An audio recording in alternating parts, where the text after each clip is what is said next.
রুমিন ফারহানা, আপনাকে দিয়ে শুরু করতে চাই। আমাদের আজকের অনুষ্ঠানের বিষয় নির্ধারণ করেছি কে কার পকেটে, এবং এটি বিষয় দেওয়ার যে কারণ সেটি হচ্ছে যে শুরু থেকে বিএনপি অভিযোগ করছিল এবং অনেক ক্ষেত্রে আমরাও বলেছি যে সরকার, এনসিপি হচ্ছে সরকারি দল এবং জামাতের প্রভাব সরকারের উপর অনেক বেশি। কিন্তু জুলাই ঘোষণাপত্র আসার পর থেকে মনে হচ্ছে যে বিএনপি হঠাৎ করে সরকারের সবচেয়ে কাছের হয়ে গেছে এবং বিএনপির সব চাওয়া আমরা দেখলাম যে জুলাই ঘোষণাপত্রে সেটি প্রতিফলিত হলো। এমনকি নির্বাচনের তারিখও এখন ফেব্রুয়ারি প্রথম সপ্তাহে হবে, সেরকমটাই সরকারের পক্ষ থেকে বলা হচ্ছে। বিএনপি কি সরকারকে কোনো জাদুটোনা করলো? আপনাকে অসংখ্য ধন্যবাদ।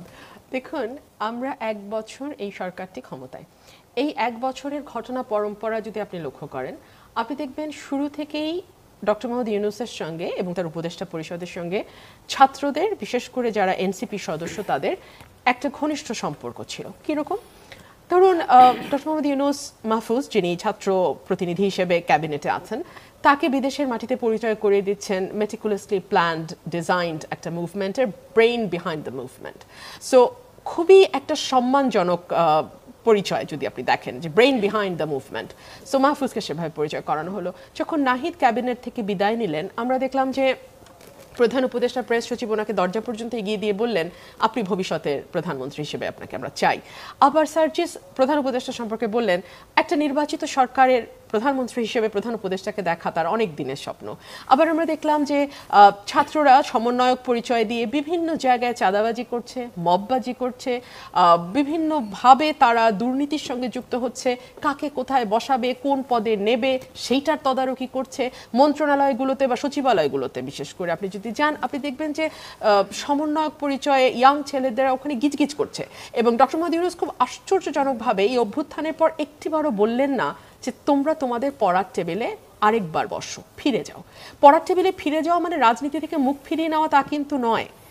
আমাদের অতীতের ইতিহাস যদি আমরা দেখি, আমরা যদি সরওয়ার্দির দিকে তাকাই, আমরা যদি একে ফজলুল হকের দিকে তাকাই, আমরা যদি অলি আহাদের দিকে তাকাই, আমরা যদি শেখ মুজিবুর রহমানের দিকে তাকাই, আমরা যদি তাজউদ্দিন আহমেদের দিকে তাকাই, কেউ অশিক্ষিত ছিলেন না, তাই না? কিন্তু ওনারা ছাত্র আন্দোলন করেছেন, মুভমেন্ট করেছেন। সো আন্দোলনের সাথে, মুভমেন্টের সাথে, রাজনীতির সঙ্গে পড়াশোনার কোনো দ্বন্দ্ব নাই। কিন্তু ডক্টর মোহাম্মদ ইউনূস ওই পথে গেলেন না, বরং তিনি স্টুডেন্টদেরকে আশকারা দিতে দিতে এমন একটা অবস্থায় পৌঁছে গেলেন যে স্টুডেন্টরা নিজেকে মানে দেশের সর্বময় ক্ষমতার অধিকারী ভাবে শুরু করলো, এবং যেই বিষয়গুলো শেখ হাসিনা 15 বছর ধরে ধীরে ধীরে অ্যাচিভ করেছিল, সেগুলো তারা 1 বছরের মধ্যে অ্যাচিভ করা স্টার্ট করলো। সো সেখান থেকে পারসেপশন তৈরি হয়েছে যে এই দলটি সরকারের বিশেষ আস্থাভাজন। তাছাড়া ধরুন, ডক্টর মোহাম্মদ ইউনূস তো নিজেই বলেছেন যে এই দলটিকে তিনি খুলতে বলেছেন স্টুডেন্টদের, বিকজ না হলে জুলাই স্পিরিটটা নষ্ট হয়ে যাবে। জুলাই স্পিরিট যাতে আপহোল্ড করা যায়, সো ডক্টর মোহাম্মদ ইউনূস চেয়েছেন যে স্টুডেন্টরা তাদের পলিটিক্যাল পার্টি একটা তৈরি করুক। সো এইসব নানান কারণে এক ধরনের মানে সম্পর্ক, এক ধরনের হৃদ্যতা, এক ধরনের কাছাকাছি, এবং এটিকে রাজার দল ভাবার কারণ হয়েছে। বা ধরুন, ডক্টর মোহাম্মদ ইউনূস পদত্যাগ করবেন, তিনি আর কাউকে ডাকলেন না, তিনি ডাকলেন নাহিদকে। আবার ধরুন, ডক্টর মোহাম্মদ ইউনূস যখন সকল দলের প্রধানদের সঙ্গে দুজন দুজন করে নেতার সঙ্গে বসলেন, সেখানে সবার গলায় আপনি লক্ষ্য করবেন যে প্রাইম মিনিস্টার্স অফিসে গেলে যে একটা ব্যাচ, সবারই ধারণা ছিল যে সরকারের সঙ্গে এনসিপির একদম। এখন কথা হচ্ছে, সরকার যখন দেখলো যে এনসিপির ঝুড়িতে সব ডিম রাখলে বড়ই বিপদ, সরকার যখন দেখলো যে তারা কিছুই সামলাতে পারছে না, আইন শৃঙ্খলা পরিস্থিতির দ্রুত অবনতি, মানুষের মধ্যে নিরাপত্তাহীনতা, মানুষের অসন্তোষ। দেখুন, আপনি আমি পত্রিকার পাতা খুলে যত না খবর পাই, সরকারের কাছে কিন্তু পত্রিকার পাতার খবরের সাথে সাথে গোয়েন্দা তথ্যও থাকে। সো সরকার জানে না, সরকার বুঝতে পারে না, কথাটি ভুল হবে। শেখ হাসিনার ব্যাপারে গোয়েন্দাদের যখন প্রশ্ন করা হয়েছিল যে আপনারা কি ওনাকে খবর দেন নাই যে ওনার জনপ্রিয়তা কমতে কমতে তলানিতে গিয়ে এখন এটা জনরোষে পরিণত হয়েছে, তখন গোয়েন্দারা একটা খুব ইন্টারেস্টিং কথা বলছিল যে উনি বাংলাদেশের গোয়েন্দাদের তথ্য পাত্তা দেয় না, বিশ্বাস করে না, উনি ভারতীয় গোয়েন্দা তথ্যের উপরে নির্ভর করে। সো এই যে গোয়েন্দা তথ্য, এটা কি সরকারের কাছে নাই? এখন কি তাহলে গোয়েন্দারা সরকারকে তথ্য দিলেন যে এখন তাদের সরকার বিএনপির দিকে ঝুঁকে যাওয়া উচিত? একদম না, একদম না। সরকার নিডস আ স্মুথ এক্সিট। এই যে চারদিকের অসন্তোষ, সরকার সামলাতে পারছে না, সরকার কিন্তু বেরোতে হবে এই জায়গাটা থেকে, সরকারকে বেরোতে হবে। সরকার এই জায়গায় আটকে থাকলে হবে না।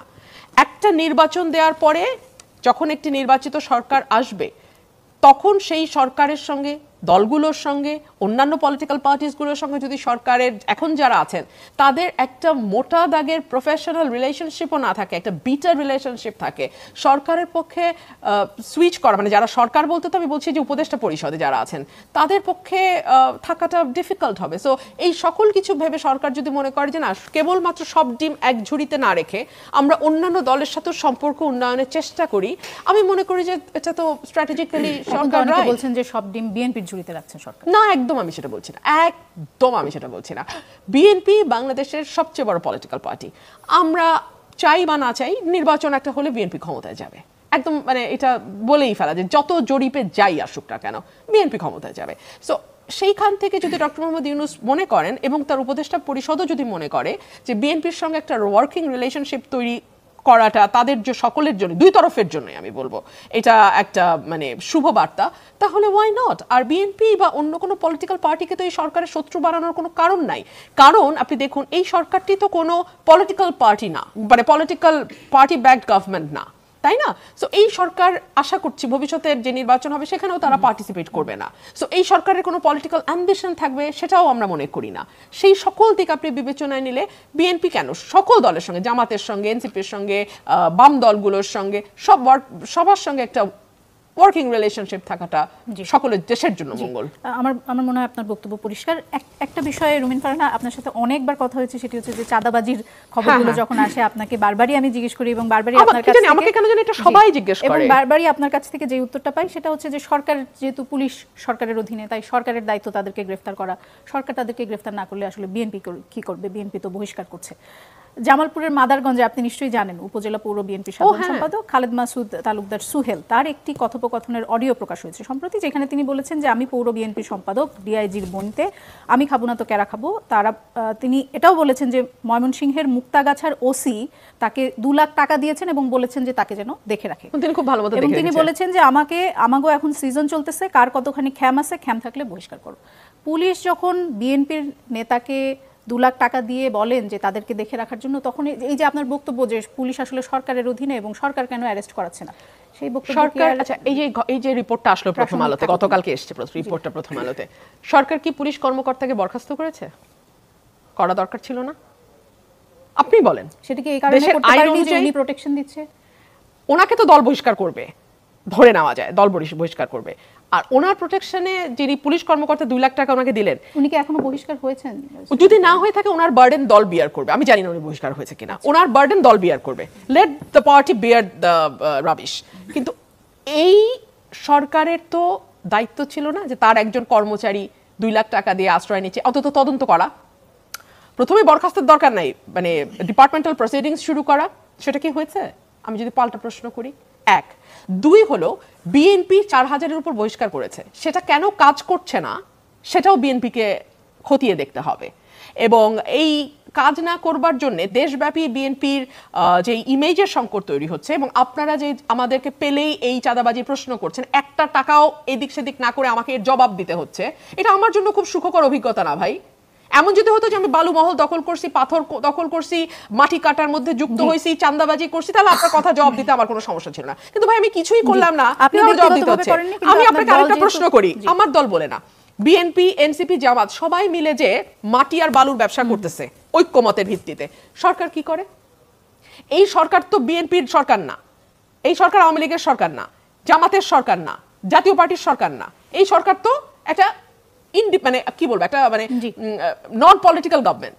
তো নন পলিটিক্যাল গভর্নমেন্ট ব্যবস্থা নেয় না কেন? আমরা যদি ঐক্যমতের ভিত্তিতে এই ঘটনাগুলো ঘটে কেন? আপনার কাছে যেতে চাই, যে প্রসঙ্গটি রুমিন ফারহানা এনেছেন, যে আজকে যে আপনি নিশ্চয়ই নিউজটি দেখেছেন, যে ঐক্যমতের ভিত্তিতে এখন শুধু পাথর না বালু মহলের ব্যবসাগুলোও চলছে, এবং সেখানে বিএনপির যদি স্টেক বড় হয়, কিন্তু সেখানে জামাত, এনসিপি সবাই আছে এবং আওয়ামী লীগও আছে। সরকার কেন কিছু করছে না, রুমিন ফারহানা জিজ্ঞেস করছিলেন। বিকজ সরকারটি সক্ষমতার অভাবে ভুগছে, এবং সরকারের যে প্রশাসনিক দক্ষতা, যোগ্যতা এবং আপনার কার্যকর সিদ্ধান্ত নেওয়া, সেটি আমরা 12 মাসেও দেখতে পাইনি। এই প্রশ্নের উত্তর কিন্তু আমার কাছে নাই যে কেন আমরা দেখতে পাইনি। আরেকটা জিনিস হচ্ছে যে যেই প্রশাসন, যেই পুলিশ, সেটার উত্তর দুটি হতে পারে, এক হচ্ছে সরকারের সক্ষমতার অভাব, আর 2 হচ্ছে যে সরকারও সেখান থেকে লাভবান হচ্ছে। আমি প্রথমটি বিশ্বাস করতে চাই, কারণ দ্বিতীয়টি তো একটা ভয়ঙ্কর অভিযোগ যে পার্টির চাঁদাবাজি থাকবে, টেম্পো স্ট্যান্ড হবে, সিস্টেমেটিক করাপশন করবে এবং তারা মাস্তানি করবে, গুন্ডামি করবে। তারা আপনি প্রায় যে কোনো মহাসড়কে গেলে দেখবেন বালু এপার থেকে ওপারে যাচ্ছে, আপনাকে উঠে যেতে হয় পাইপের উপর দিয়ে। এগুলো দেখে আমরা অভ্যস্ত। এখন যদি আপনি একটা অন্তর্বর্তী সরকার যে গণ অভ্যুত্থানের পটভূমিতে এসছে, তাকেও আমাদের মানতে হয় যে তাদেরও হিস্সা ওর ভিতরে আছে, তাহলে তো দুর্ভাগ্যের কোনো শেষ নাই। কিন্তু আমি ধরে নিচ্ছি যে এই সরকারটির দক্ষতার অভাব, যোগ্যতার অভাব, এবং তারা অতীতে কখনো সরকার চালান নাই, প্রশাসনিক সিদ্ধান্ত গ্রহণের অভাব, এবং তারা সরকারের ভেতরে সরকার আছে যেটি বলা হয়, নিশ্চিতভাবে আছে, তাদের হাতে নিশ্চিতভাবে যত আছে। ক্ষমতা আমরা ভাবি তত ক্ষমতা না, তাদের আমার হাতে কিন্তু নেই। মনে হয় তারা আসলে পুতুল। তারা হচ্ছে, আপনি পুতুলকে বাইরের থেকে দেখতে পাচ্ছেন, তার সুতাকে কার হাতে ওটা আপনি দেখতে পাচ্ছেন না। ধরেন সচিবালয়ে যে আমলারা বসেন, যারা ভেবেছিলেন প্রথম 24 ঘন্টায় বিদায় নিতে হবে, তারা 12 মাস ধরে আছেন। আপনার কি ধারণা তারা কিছু না করে বসে আছেন? অফকোর্স না। যেই পুলিশকে আপনার, অর্ধেক পুলিশকে আপনার বিদায় দেওয়া উচিত ছিল খুনের অভিযোগে, তাকে আপনি রেখে দিয়েছেন। মাত্র 44 জন পুলিশ গ্রেফতার হয়েছে, যেখানে 1000 থেকে 1500 পুলিশকে আপনার গ্রেফতার করতে হতো। আপনি যে মামলা বাণিজ্য শুরু করেছেন দেশে, তার বেনিফিশিয়ারি কে? এই যে প্রত্যেকটা লোককে গণহারে হত্যা মামলা দেওয়া হচ্ছে, এতে আইনের চোখে বাংলাদেশ নিকৃষ্টতম জায়গায় চলে যাচ্ছে। অথচ আমাদের প্রত্যেকের জানা আছে এরা কি অপরাধ করেছেন, কি ধরনের কর্মকাণ্ড করেছেন। সরকারের এই ব্যাপারে কোনো জবাবদিহিতা নাই। আইন উপদেষ্টা প্রায় বলেন জনগণ মামলা দিবে, আমরা কি করব। অত্যন্ত দায়সারা কথা। যেমন বিএনপির বহিষ্কার একটা নতুন হাস্যকর উপাদানে পরিণত হয়েছে। যেমন পুলিশের সাসপেন্ড, আমরা শুনতাম পুলিশ অপরাধ করলে তাকে সাসপেন্ড করা হয়। আপনি কোনোদিন খোঁজ নিয়েছেন উনি পরে আবার কবে লাইনে জয়েন করেছেন? এই বিএনপির বহিষ্কারগুলো কবে আবার স্ট্রিমলাইন্ড হয়েছে আমরা কি জানি? কাজে আমরা প্রত্যেকে একটা সুবিধাজনক জায়গা বেছে নিয়েছি একে অন্যকে দোষারোপ করার, কাজটা না করার, এবং মানুষ কিন্তু ভুক্তভোগী আগের চেয়েও বেশি হচ্ছে, যেই কারণে সে অতীতের সাথে তুলনা করে। সে কিন্তু বিনা কারণে তুলনাটা করে না, তুলনাটা এই কারণেই করে। তৃতীয় হচ্ছে যে আপনি এই যে আইনের শাসন নিশ্চিত করতে পারছেন না, এই লোকগুলো সচিবালয়ে আছে, পুলিশে আছে, যাদের দিয়ে আপনি ময়মনসিংহ থেকে শুরু করে সব জায়গায় আইনের শাসন কার্যকর করবেন, তারা আপনার কথা শুনছে না। উল্টো আপনি তাদের কথা শুনছেন। তারা আপনাকে বলছে মেমো কি করে লিখতে হবে, এনবিআর কি করে ভাগ করতে হবে। এই যে মতলববাজ আমলারা, তারা এই সরকারকে চালাচ্ছে। এই সরকারকে দেখে আমাদের কেন ইতিহাসের সবচেয়ে দুর্বলতম, উদ্দেশ্যহীন সরকার মনে হচ্ছে, কেননা পেছনে যারা আছেন তাদেরকে আপনি দিনের আলোতে দেখছেন না। সরকারের ভেতরে সরকার আছে, তারা 90% সিদ্ধান্ত গ্রহণ করেন। এই সরকার শুধুমাত্র টেলিভিশন ক্যামেরার সামনে এসে ব্রেকিং নিউজ স্ক্রলের পার্ট হন, এবং তারা অদ্ভুত আচরণ করছেন যাদেরকে আমরা 12 মাস আগে এই চেহারার জন্য চিনতাম না। কাজেই এই যে আপনি বলছিলেন যে কেন বিএনপির দিকে ঝুঁকে গেছে বলে মনে হচ্ছে, কারণ সরকারটি তার নেভিগেশনাল যে ডিভাইস, নেভিগেশনাল টুল, সেটি ডে ওয়ান থেকে অকার্যকর করে রেখেছে। তার দেখুন, একটি অন্তর্বর্তী সরকার কেন আপনি সন্দেহ করবেন সে কোনো একটি রাজনৈতিক পক্ষের পক্ষপাত? এই সরকারটি পক্ষপাতের সরকার হিসাবে আবির্ভূত হয়েছে প্রথম সপ্তাহেই। তার কি কোনো দরকার ছিল বলা যে ছাত্ররা তাকে নিযুক্ত করেছে, তারাই তার নিয়োগকর্তা, ইত্যাদি ইত্যাদি? উনি অনেক ভুল করে ফেলেছেন। আমি কিন্তু মনে করি প্রফেসর ইউনূস এই ছাত্রদের ভবিষ্যৎ নষ্ট করার জন্য দায়ী, তাদের রাজনৈতিক ভবিষ্যৎ নষ্ট করার জন্য দায়ী। দেখুন, 24 বছরে অনেক ভুল হতে পারে, কিন্তু আপনি তো তাকে রাইটলি, আপনি একজন 84 বছর বয়সী মানুষ, তাকে রাইটলি অ্যাডভাইস করবেন, ক্যাম্পাসে ফেরত যেতে বলবেন, রাজনীতি করতে বলতে পারেন, কিন্তু কোন রাজনীতি করতে বলবেন, এগুলোই তো আমাদের কাছে বিবেচ্য। তারপরে বিএনপির সাথে যে তাদের একটা দূরত্ব তৈরি হয়েছে, আমরা কিন্তু এই ক্ষেত্রে দূরত্বটি ঘোচানোর কথা তখনও বলতাম যে আমাদের এখানে মূল রাজনৈতিক দল পরিস্থিতির বিবেচনায় বিএনপি, কাজে তার সাথে দূরত্ব তৈরি করে আপনি যখন পলিসি নির্ধারণ করেন, সেটা যে কাজ করবেন এটা প্রমাণিত। মাঝে যেটি হয়েছে, জামাতের মতো একটি দল আপনার সিস্টেমেটিক কারাপশন করতে শুরু করেছে, তারাই কিন্তু বিএনপির টেন্ডারবাজি, টেম্পো স্ট্যান্ড দখল এগুলোকে সামনে এনেছে, যাতে করে প্রশাসনে তাদের যে রোল, এবং তারা সারা জীবন প্রশাসনের কাছাকাছি থেকে তাদের দলকে পরিচালনার যেই ইতিহাস তৈরি করেছেন, সেটি যেন ধরা না পড়ে। জি, এই প্রসঙ্গে আমরা আবার আসবো। জনাব শরীফ ওসমান হাদী, আপনার কাছে যেতে চাই। যেমনটি জনাব আশরাফ কাসর বলছিলেন, আপনি শুনছিলেন, একটি মন্তব্য করেছেন তিনি যে ডক্টর ইউনূস ছাত্রদের ভবিষ্যৎ নষ্ট করেছেন, এবং এর আগে এই অনুষ্ঠানে এসে জনাব মাসুদ কামালও একই ধরনের বক্তব্য দিয়ে গেছেন যে ডক্টর ইউনূস আসলে ছাত্রদের ভবিষ্যৎ নষ্ট করেছেন। আপনি কি এই বক্তব্যের সাথে একমত? না, মানে স্পিরিটগতভাবে কায়সার ভাই যেভাবে বললেন, এইটার তো একটা গ্রাউন্ড আছে, এটাকে আমি অনার করি, কিন্তু মাসুদ কামাল ভাইয়ের কথা আমি অনার করি না এই জন্য যে মাসুদ কামাল ভাইয়ের বলা খুব ভালো বলা হলেও এই বলার ধারাবাহিকতার সাথে স্পিরিটের মিল নাই। সুতরাং মাসুদ কামাল ভাই যেহেতু এখানে নাই, সে সমালোচনা না করি। এইখানে হলো ডক্টর ইউনূসের ক্ষেত্রে যেটা হয়েছে, ধরেন একটা ব্যাপার হলো ইমোশন দিয়ে রাষ্ট্র চলে না, এটা একটা সত্য। আমাদেরকেও অনেকে বলে যে তোমরা যেটা বলো এটা অনেক বেশি ইমোশনাল, প্র্যাকটিক্যাল না, এটা তো সত্য, আমরা বুঝি।